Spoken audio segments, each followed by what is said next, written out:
경제브리핑 불편한 진실이 여러분의 확실한 두통 치료제가 되어드리겠습니다. 경제 뉴스가 연예 뉴스처럼 쉽게 들리는 그날까지. 경제브리핑 불편한 진실. 경제브리핑 불편한 진실 11월 6일 순서 시작하겠습니다. 지난 주말 날씨는 괜찮았는데 좀 많이 추웠죠? 그렇죠. 박 PD는 따뜻한 데 다녀오셨다면서요?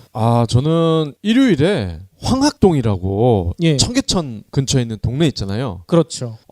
저는 거길 정말 오랜만에 갔는데 천지개벽 수준으로 바뀌었더라고요. 너무 오래간만에 가셔서 예. 그래. 다들 알고 있어요. 거기 많이 바뀌었거든요. 고층 아파트가 그냥 즐비하게 있더라고요. 그러니까요. 깜짝 놀랐습니다. 저는 거기가 또 원래 살짝 높은 지대 아닙니까? 그렇죠. 그런 곳에도 그렇게 높은 아파트들이 연이어서 있다는 게 보고도 신기하더라고요. 아파트 사러 가신 거예요? 아니요. 거기 좋은 찜질방이 있다고 해서 갔는데 찜질방에 가셨군요. 날이 좀 쌀쌀하고 하니까 따뜻한 게 그립더라고요.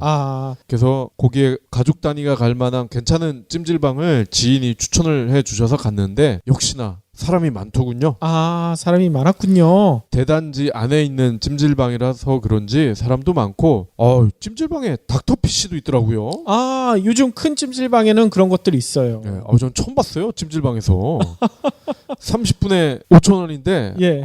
아이들이 너무 좋아하더라고요. 애들이 했나요? 예, 간지럽다고 하면서도 즐겨. 재밌어 하죠? 예. 아니, 박 PD도 식구들이랑 그렇게 재밌게 놀았을 때 저는 어디서 놀았느냐? 예. 또 상암에 갔습니다. 상암에 왜 갔냐면요. 지난주에도 마라톤을 했는데 이번 주에도 또 마라톤을 했어요. 저희가 무슨 마라톤을 했냐면요. 벤츠코리아라고 자동차 업체 있죠. 네. 여기가요. 사회복지법인인 아이들과 미래재단 여기와 함께요. 제2회 벤츠 기브앤 레이스 자선 달리기 대회 뭐 이런 걸 했거든요. 네. 말 그대로 자선이라서요. 이 마라톤에 참가하려면요. 기부금을 내야 돼요. 기부금도요. 꽤 많이 냅니다. 근데 저희들도 애들이랑 같이 이렇게 한번 달리기도 한번 해보고 싶고 또 기부에도 동참하고 싶고 또 이게 또 연말정산이 되거든요. 그래가지고 가족들이 다 참가를 했어요. 그런데 우리 가족들이 그 행사장에 가서 너무나 놀래더라고요. 왜요? 왜냐면 이게 돈도 많이 내고 하는 그 대회이기 때문에 몇 명이 안 올 줄 알았나 봐요. 근데요. 어제 모인 숫자가요. 무려 10,000명. 10,000명인데 그 행사 측 사람 얘기 들어보니까요. 숫자를 잘랐대요. 왜냐면 너무 많이 신청을 했는데 이거 선착순으로 잘랐다고 합니다. 그런데도 10,000명이 참가를 했어요. 이거 혹시 벤츠 오너만 참가할 수 있는 건가요? 그럴 줄 알았는데 당연히 아니죠. 저도 트라제 타고 다니잖아요. 벤츠 오너가 아니라 물어보긴 하더라고요. 벤츠 사실 계획이 있으시냐? 그래요? 그 이벤트 행사장에서 이벤트를 거기서도 많이 했었는데요. 거기서 뭘 했냐면요. 신용카드나 체크카드로 기부할 수 있는 그런 곳이 있더라고요. 사진을 찍고요. 그 사진 찍은 것을 2장을 주거든요. 하나는 기부 마라톤을 하는 거예요. 하나씩 이렇게 공개를 해서 마라톤처럼 그 사진이 이어달리기를 하는 겁니다. 그 이어달리기가 끝나게 될 때까지 그 이벤트를 하고요. 한 장은 이제 기념으로 가족들한테 주고요. 그런데 그 이벤트를 하기 위해서 가족들이 서 있으니까 그 진행자가 물어보더라고요. 벤츠 오너시죠? 하길래 우리 아들이 딱 그러더라고요. 벤츠는 저희 집에 없고요. 트라제가 있는데요 하니까 막 웃던데요. 사람들이. 그러면 오너가 아니면 DC를 해주겠다는 거예요? 그건 아니죠. 아무튼 벤츠에서 이렇게 하고 있으니까 관심을 가져달라 뭐 이런 얘기더라고요. 네. 그래서 그날 10,000명이나 참가했잖아요. 모인 기부금이요. 무려 5억 원. 와. 장난 아니죠. 이 돈이요. 바로 그날 사회복지법인 아이들과 미래재단에 바로 전달되더라고요. 그래서 여기서는요. 베스티안 재단, 한국심장재단, 사랑의 달팽이 뭐 이런 곳을 통해서요. 소외계층, 아픈 어린이들 이런 어린이들의 수술과 치료비를 위해서 쓴다고 합니다. 10,000명에 5억 원이면 1인당 5만 원이네요? 5만 원 내는 사람도 있고요. 이게 구간별로 좀 달라요. 3km, 5km, 10km 이렇게 되기 때문에 많이 뛸수록 많이 내요. 아하. 그래가지고 여기에서 모인 돈이 그렇게 쓰인다는 거죠. 그래서 그런가 10,000명이 한꺼번에 뛰니까요. 제대로 달리기를 할 수가 없어. 앞에 사람이 너무 많이 있기 때문에요. 예. 저는 뭐 10km를 달리고 싶었지만 10km는 너무 오래간만에 도전이라 5km만 달렸는데요. 5km 뛰니까 기분이 너무나 좋더라고요. 한 번도 쉬지 않고 뛰었어요. 지금 보니까 부작용으로 고통을 겪고 있는 것 같은데요. 살짝 이렇게 좀 아리백인 것 같은데 뭐 그래도 기분 좋은 고통인 것 같습니다. 네.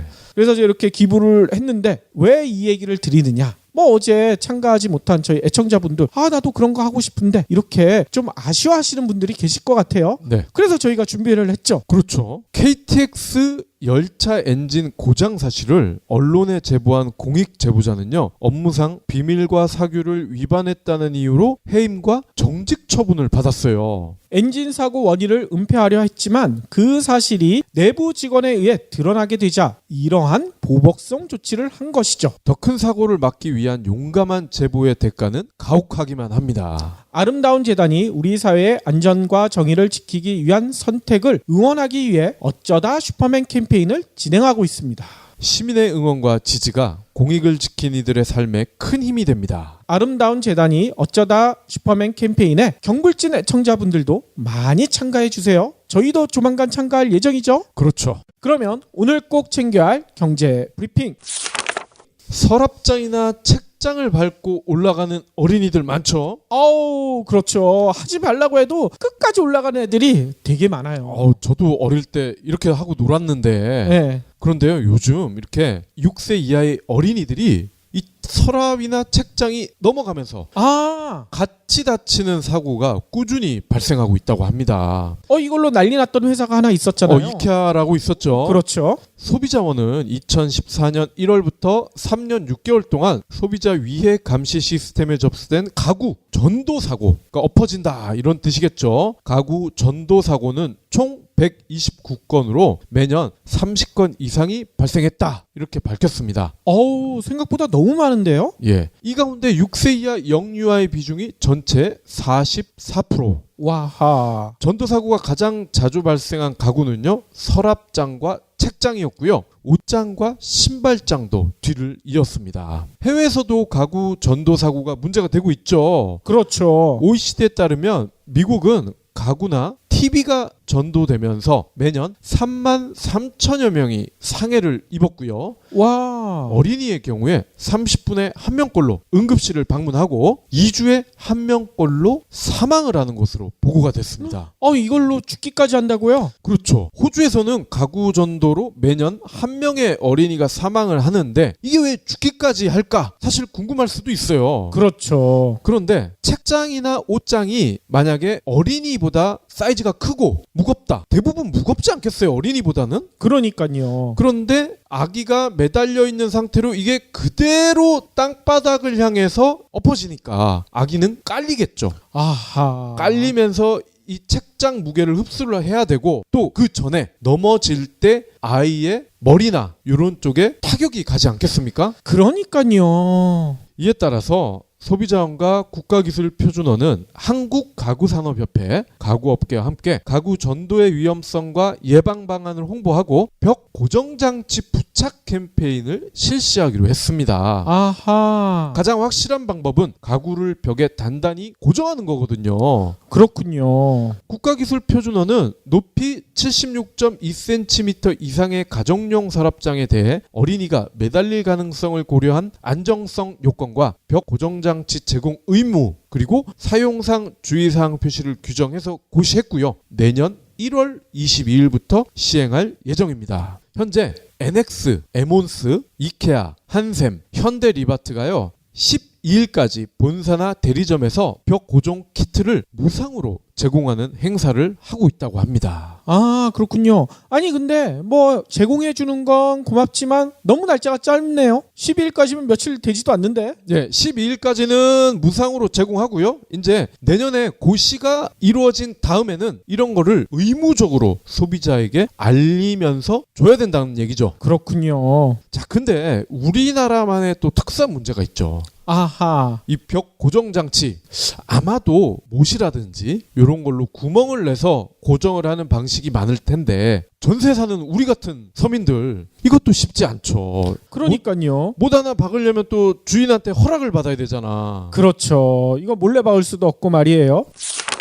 다음 소식도 전세와 관련 있는 것 같아요. 수도권 남부 지역에요. 역전세난이 벌써 시작되고 있다. 이런 우울한 소식이 들리고 있습니다. 역전세는 전세를 못 구해서 일어나는 난이란 뜻이잖아요. 그렇죠. 일단 소식에 따르면요. 경기도 화성, 오산시 이런 수도권 남부 지역에서요. 올해 사상 최대 규모의 아파트 입주 물량이 쏟아지고 있잖아요. 그러니까 집주인이 세입자를 구하지 못해가지고요. 역전세난이 발생하는 게 아니냐. 이런 우려가 고개를 들고 있다고 합니다.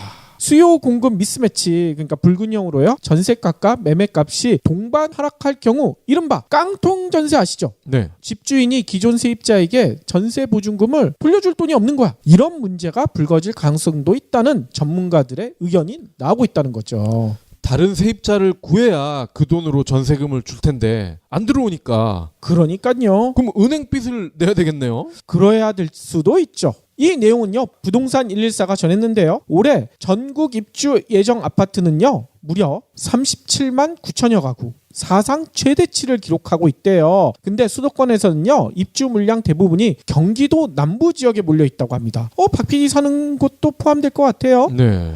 아무튼요. 올해 경기 지역 31개 시군에서 입주했거나 입주할 아파트는요. 무려 12만 7천여 가구. 전국에 무려 33.5%나 된대요. 특히 이 중 남부권 6개 지역. 그러니까 아까 얘기했던 수원, 용인, 화성, 평택, 오산, 안성시. 이렇게는요. 5만 5천여 가구가 집들이를 할 예정이라고 합니다.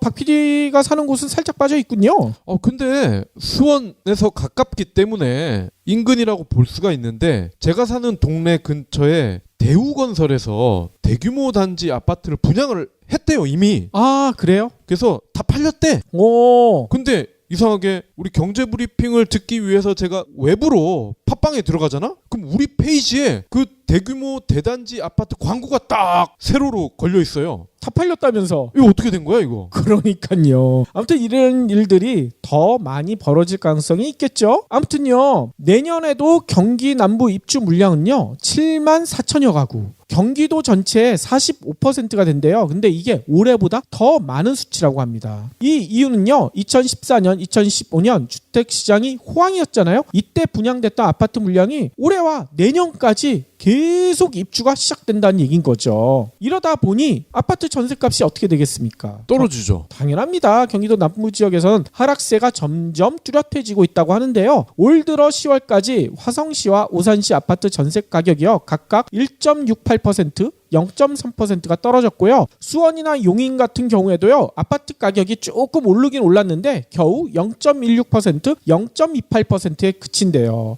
이는요. 그 인근인 서울이나 인천보다 상승률이 훨씬 더 크게 밑돌고 있는 거죠. 특히 얘도 있습니다. 화성시 청계동 동탄 2신도시 센트럴 프로지오. 이게 전용 면적 74제곱미터형 전셋값은요. 무려 한 달여 만에 2천만 원에서 3천만 원이나 빠졌다는 거예요. 와. 이렇게 되면 저희가 방송을 통해서 여러 번 얘기했던 갭 투자자들 어떻게 되겠습니까? 갭 투자자들은 계속 전셋값도 올라야 투자가 가능한 거 아니겠어요? 네. 벌써 박살나기 시작하겠네요. 사실 갭 투자자는 별로 불쌍하지 않아요. 다만 갭 투자자들을 보면서 일반 서민들이 느끼는 바가 있잖아. 그렇죠. 야, 저렇게 해서 쉽게 돈을 버는데 나는 뭐지? 나도 한번 은행 빚내서 살짝 한두 채만 사볼까? 이런 분들이 걱정인 거죠. 그러니까요.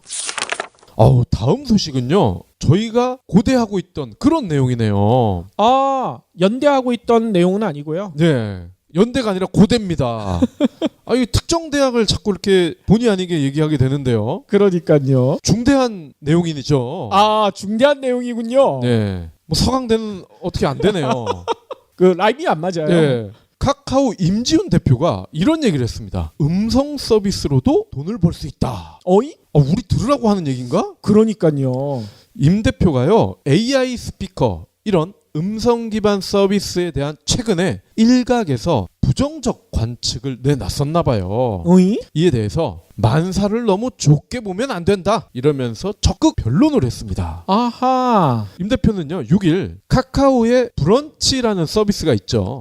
있죠. 여기에 개인 계정으로 글을 썼어요. 음성 인터페이스에 관해 얘기를 나누면 불편하다. 나도 AI 스피커를 안 쓰는데 어떻게 음성이 대세가 되겠느냐. 돈 벌 가능성이 적다. 이런 반응이 종종 나오는데 이는 세상을 한 가지로 규정하려는 습관 때문에 생기는 것 같다. 이렇게 지적을 했습니다. 아하. 음성 기반 서비스는 컴퓨터나 자동차 운행 시스템 등 기계를 목소리로 제어하며 업무를 처리하는 기술인데 AI 기술 발달과 함께 음성 검색, 음성 비서와 같은 상용화 사례가 대폭 늘고 있죠. 그렇죠. 카카오도 차기 주력 상품인 AI 플랫폼 카카오 아이나 AI 스피커 카카오 미니에서 음성 서비스를 핵심 기능으로 탑재하고 있습니다. 아니 저희도 카카오 미니 대여받아가지고 지금 체험해보고 있잖아요. 그렇죠. 애들이 너무 좋아하더라고요. 예, 요 관련 내용을 저희가 조만간 방송할 예정이죠. 그러니까요. 업계에서는 음성 서비스가 현재 모바일 생태계의 근원인 화면 터치 이 조작 체제를 대체할 새 트렌드가 될 것이라는 전망, 그리고 이런 변화가 찻잔 속 태풍에 그칠 것이라는 분석 팽팽히 맞서고 있죠. 일단 임 대표는 소비자에게 많이 알려진 AI 스피커가 음성 서비스의 전부가 아니다. 어허. 이렇게 지적을 하시면서 AI 스피커는 가정에서 음성 제어를 할 때 요긴한 도구일 뿐이며 지금의 초창기 스피커 모델이 상품성이 부족해 보인다고 해서 음성 서비스의 가치를 부정할 근거는 될 수가 없다. 아니 상품성이 절대 부족해 보이지 않던데요. 네. 애들이 환장을 하던데 너무 재밌다고. 그렇죠. 이어서요. 음성 서비스의 수익화 모델은 오디오 광고에 불과하며 현재 라디오 광고의 영세한 규모를 볼 때 수익 전망은 나쁘다. 이런 일각의 지적에 대해서도 반박을 했습니다. 아하. 뭐라고 했냐? 음성 서비스의 입력이 음성이면 출력도 음성이라는 관념 때문에 나온 발상이다. 인풋이 음성에 아웃풋이 화면인 상황도 얼마든지 가능하다. 그렇죠. 이 과정에서 사용자에게 좋은 경험을 제공하면서 돈을 벌 방법이 나올 수 있다. 이렇게 그렇죠. 강조를 했습니다. 맞아요. 이어서 세상의 변화는 연속적인 특성이 있다. 즉 음성 인터페이스가 인기를 얻는다고 모바일 서비스가 몽땅 사라지는 게 아니고 모바일 인터페이스가 월등히 더 편한 곳에서는 계속 종전 방식이 쓰일 수 있다. 이렇게 덧붙였습니다. 아니 근데 저는 여기서 약간의 의심이 드는데요. 임 대표님이 저희 경불지를 듣고 있는 거야. 그렇죠. 저희가 했던 얘기들 아닙니까 다. 그리고 사실 카카오 미니 이 인공지능 스피커에도 경불진 틀어줘, 경제브리핑 틀어줘 그러면 저희 방송이 나옵니다. 그러니까요. 아니 박 PD가 그 얘기를 했잖아요. 집에 가서 가장 먼저 해본 게 그거였거든요. 네. 진짜 나오더라고. 그러니까 우리 애들이 너무 신기해요. 예, 아마 임지훈 대표께서 저희의 열혈 애청자시고 그리고 요즘 가장 핫한 팟캐스트가 뭐냐? 직원들한테 물어봤더니 경불진이라는디요? 그래가지고 경불진이 바로 검색이 되게 하지 않았을까? 이런 추측을 해봅니다. 그렇죠. 자, 그리고 음성이 돈이 되느냐? 저희가 산 증인 아니겠습니까? 그러니까요. 3년 가까이 물론 많이는 아니지만 이렇게 굶어 죽지 않을 정도로 벌고 있어요. 그렇죠. 앞서 박 PD가 브리핑했던 내용이랑도 살짝 연결이 될 수도 있을 것 같아요. 열심히 버티다 보면 뭔가가 이루어질 수 있다. 이걸 보여주는 내용이거든요. 뭐냐면요. 제가 가끔 인용하는 따뜻한 하루라는 이메일 서비스에 나온 내용인데요. 시작은 이렇게 돼 있습니다. 1946년 뉴욕 헬스 키친이라는 빈민가에서 한 아이가 태어났대요. 이 아이는요. 의사의 실수로요. 왼쪽 눈 아래가 마비되는 사고까지 당했다고 합니다. 이로 인해 왼쪽 방과 입술이 정상적으로 움직이지 않는데요. 당연히 발음도 불명확하겠죠. 발음 장애까지 가지게 됐다는 얘기인 겁니다. 그러니까 당연히 어눌한 말투 또 생김새도 이상해지고 학교 생활이 순탄할 수가 없었겠죠. 학교에서도 왕따를 당했대요. 그래서요. 학교를 무려 12번이나 옮기는 불행한 학창 시절을 보냈게 됐다는 거죠. 뿐만 아닙니다. 이 친구의 불행이 또 이어지는데요. 9살 때 부모님이 이혼을 한 거야. 네. 얼마나 진짜 고통스러웠겠습니까? 하지만 이 친구는요. 꿈이 있었다고 해요. 이 친구의 꿈은 뭐였느냐? 놀랍게도요. 영화배우가 되고 싶다.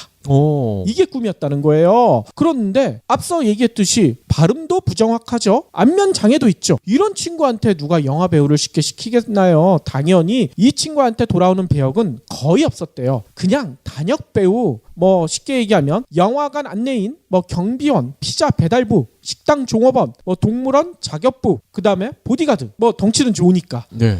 이런 역할들만 했다는 거예요. 진짜 누군지도 알아보기 힘든 그런 역할들만 했다고 해요. 그런데 이 친구가요, 30살이 됐었을 때 더 이상 이렇게만 살아서는 안 되겠다, 이렇게 생각을 한 거죠. 그래서 뭔가 내 스스로 변화를 한번 찾아봐야 되겠다, 이렇게 결심을 했다고 합니다. 그런데 그 결심을 할 무렵 재미난 이벤트가 있었대요. 뭐냐면요, 박 PD 좋아하잖아요, 권투. 네. 이 1975년이었는데 이때 전설적인 헤비급 챔피언 무하마드 알리 있죠. 그리고 무명의 복서 책 웨프너, 이 두 사람이 벌인 복싱 경기가 있었다고 합니다. 박 PD는 이거 봤는지 모르겠는데 저는 못 봤어요. 아무튼 이게 엄청 세계적으로 유명했었다고 해요.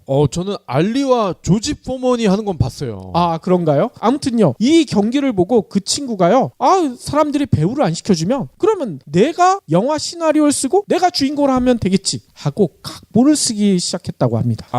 대충 누군지 알겠네요. 대충 감이 오시죠? 아무튼요, 이렇게 써가지고 각본을 가지고 제작자들한테 갔더니만 제작자들이 뭐라고 했겠나요? 야, 이거 도대체 말이 되는 각본이냐, 이런 영화 만들어줄 수 없다. 특히 당신을 주인공으로 써달라고 하는데 당신 주인공 한 번도 안 해보지 않았느냐, 다들 거절을 했다고 합니다. 그런데 이 친구가 끊임없이 제작자를 찾아다니니까 마침내 한 곳에서 그럼 당신의 조건을 들어줄 텐데 우리도 그에 합당한 조건이 있다, 그 조건을 받아들여 준다면 제작을 한번 해보겠다, 이렇게 했다는 거예요. 그래서 그쪽에서 영화사 쪽에서 제시한 조건이 뭐였느냐, 제작비를 최소한으로 줄여라, 영화 만드는 시간을 한 달 내로 줄여라, 이런 말도 안 되는 조건을 드렸다는 거야. 네.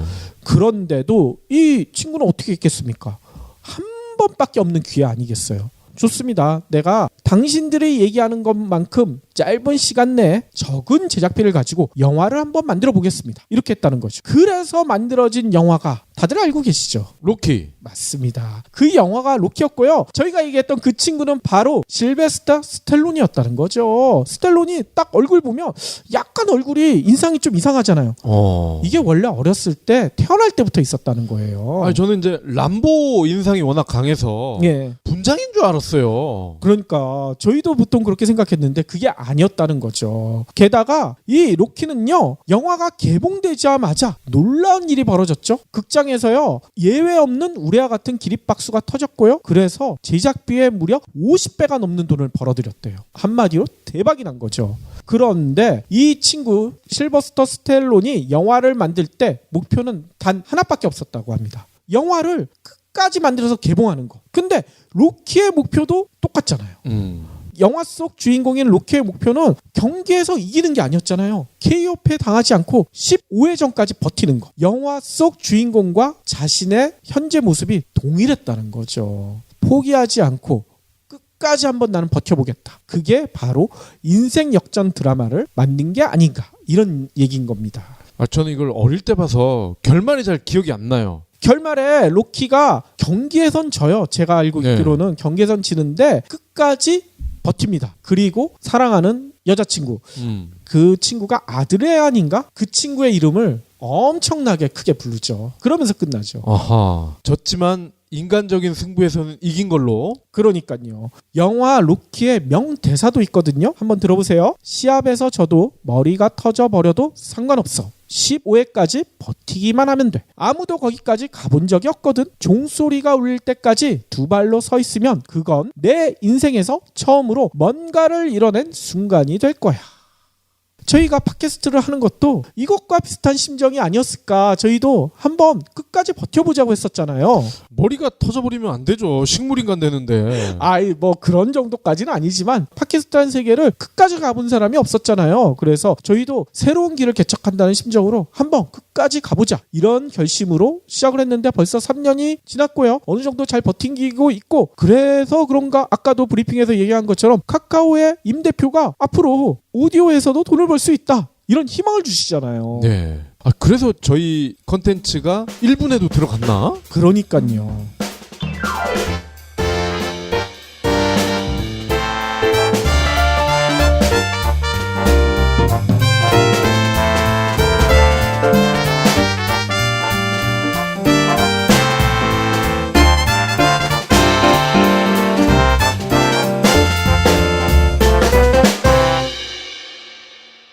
경제브리핑 불편한 진실 완수해주셔서 감사합니다. 하트 2첩, 댓글 남기기, 계좌 후원 등 다양한 방법으로 힘을 보태주세요.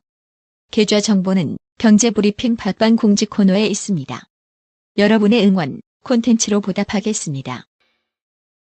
그래서 이벤트를 거기서도 많이 했었는데요. 거기서 뭘 했냐면요. 신용카드나 체크카드로 기부할 수 있는 그런 곳이 있더라고요. 사진을 찍고요. 그 사진 찍은 것을 2장을 주거든요. 하나는 기부 마라톤을 하는 거예요. 하나씩 이렇게 공개를 해서 마라톤처럼 그 사진이 이어달리기를 하는 겁니다. 그 이어달리기가 끝나게 될 때까지 그 이벤트를 하고요. 한 장은 이제 기념으로 가족들한테 주고요. 그런데 그 이벤트를 하기 위해서 가족들이 서 있으니까 그 진행자가 물어보더라고요. 벤츠 오너시죠? 하길래 우리 아들이 딱 그러더라고요. 벤츠는 저희 집에 없고요. 트라제가 있는데요 하니까 막 웃던데요. 사람들이. 그러면 오너가 아니면 DC를 해주겠다는 거예요? 그건 아니죠. 아무튼 벤츠에서 이렇게 하고 있으니까 관심을 가져달라 뭐 이런 얘기더라고요. 네. 그래서 그날 10,000명이나 참가했잖아요. 모인 기부금이요. 무려 5억 원. 와. 장난 아니죠. 이 돈이요. 바로 그날 사회복지법인 아이들과 미래재단에 바로 전달되더라고요. 그래서 여기서는요. 베스티안 재단, 한국심장재단, 사랑의 달팽이 뭐 이런 곳을 통해서요. 소외계층, 아픈 어린이들 이런 어린이들의 수술과 치료비를 위해서 쓴다고 합니다. 10,000명에 5억 원이면 1인당 5만 원이네요. 5만 원 내는 사람도 있고요. 이게 구간별로 좀 달라요. 3kg, 5kg, 10kg 이렇게 되기 때문에 많이 뜰수록 많이 내요. 아하. 예, 그래가지고 뭐 여기에서 모인 돈이 그렇게 쓰인다는 거죠. 그래서 그런가 10,000명이들 많죠. 그렇죠. 하지 말라고 해도 끝까지 올라가는 애들이 되게 많아요. 저도 어릴 때 이렇게 하고 놀았는데. 그런데요, 요즘 이렇게 6세 이하의 어린이들이 이 서랍이나 책장이 넘어가면서 같이 다치는 사고가 꾸준히 발생하고 있다고 합니다. 이걸로 난리 났던 회사가 하나 있었잖아요. 이케아라고 있었죠. 그렇죠. 소비자원은 2014년 1월부터 3년 6개월 동안 소비자 위해 감시 시스템에 접수된 가구 전도 사고가 엎어진다 이런 뜻이겠죠. 가구 전도 사고는 총 129건으로 매년 30건 이상이 발생했다 이렇게 밝혔습니다. 생각보다 너무 많은데요? 이 가운데 6세 이하 영유아의 비중이 전체 44%. 와하. 전도사고가 가장 자주 발생한 가구는요. 서랍장과 책장이었고요. 옷장과 신발장도 뒤를 이었습니다. 해외에서도 가구 전도사고가 문제가 되고 있죠. 그렇죠. OECD에 따르면 미국은 가구나 TV가 전도되면서 매년 33,000여 명이 상해를 입었고요. 와. 어린이의 경우에 30분에 1명꼴로 응급실을 방문하고 2주에 1명꼴로 사망을 하는 것으로 보고가 됐습니다. 이걸로 죽기까지 한다고요? 그렇죠. 호주에서는 가구 전도로 매년 1명의 어린이가 사망을 하는데 이게 왜 죽기까지 할까? 사실 궁금할 수도 있어요. 그렇죠. 그런데 책장이나 옷장이 아이들이 너무 좋아하더라고요. 애들이 했나요? 간지럽다고 하면서도 즐겨. 재밌어 하죠? 아니, 박 PD도 식구들이랑 그렇게 재밌게 놀았을 때 저는 어디서 놀았느냐? 또 상암에 갔습니다. 상암에 왜 갔냐면요. 지난주에도 마라톤을 했는데 이번 주에도 또 마라톤을 했어요. 저희가 무슨 마라톤을 했냐면요. 벤츠코리아라고 자동차 업체 있죠.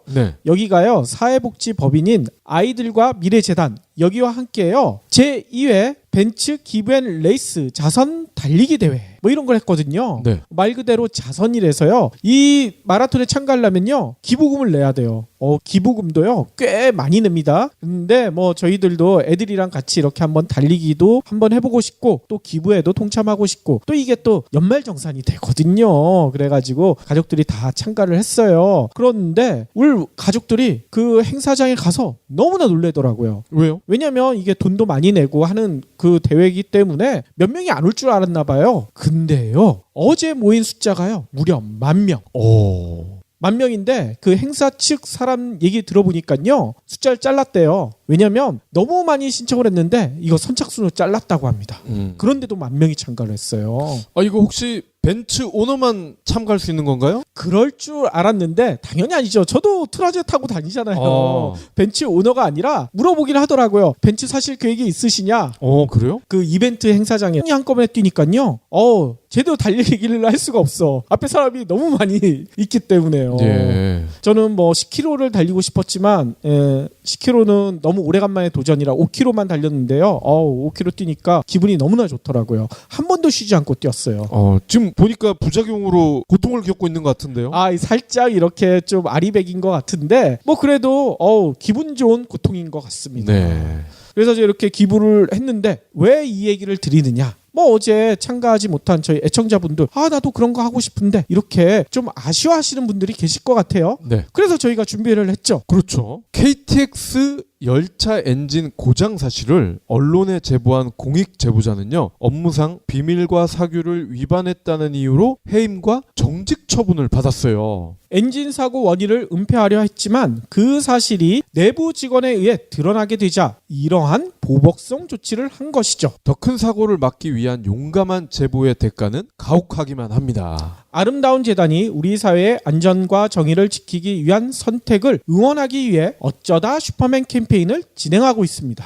시민의 응원과 지지가 공익을 지킨 이들의 삶에 큰 힘이 됩니다. 아름다운 재단이 어쩌다 슈퍼맨 캠페인에 경불진 애청자분들도 많이 참가해 주세요. 저희도 조만간 참가할 예정이죠. 그렇죠. 그러면 오늘 꼭 챙겨야 할 경제 브리핑. 서랍장이나 책장을 밟고 올라가는 어린이. 경제 브리핑 불편한 진실이 여러분의 확실한 두통 치료제가 되어드리겠습니다. 경제 뉴스가 연예 뉴스처럼 쉽게 들리는 그날까지. 경제 브리핑 불편한 진실. 경제 브리핑 불편한 진실 11월 6일 순서 시작하겠습니다. 지난 주말 날씨는 괜찮았는데 좀 많이 추웠죠? 그렇죠. 박 PD는 따뜻한 데 다녀오셨다면서요. 저는 일요일에 황학동이라고 예. 청계천 근처에 있는 동네 있잖아요. 그렇죠.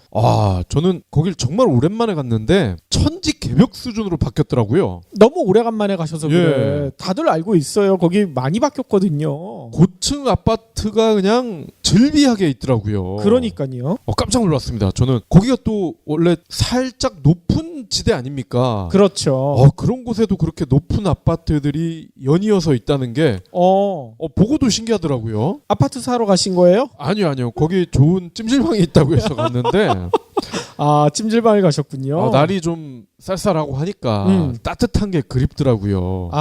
그래서 거기에 가족 단위가 갈 만한 괜찮은 찜질방을 지인이 추천을 해주셔서 갔는데 역시나 사람이 많더군요. 사람이 많았군요. 대단지 안에 있는 찜질방이라서 그런지 사람도 많고 찜질방에 닥터피쉬도 있더라고요. 요즘 큰 찜질방에는 그런 것들이 있어요. 전 처음 봤어요. 찜질방에서 30분에 5,000원이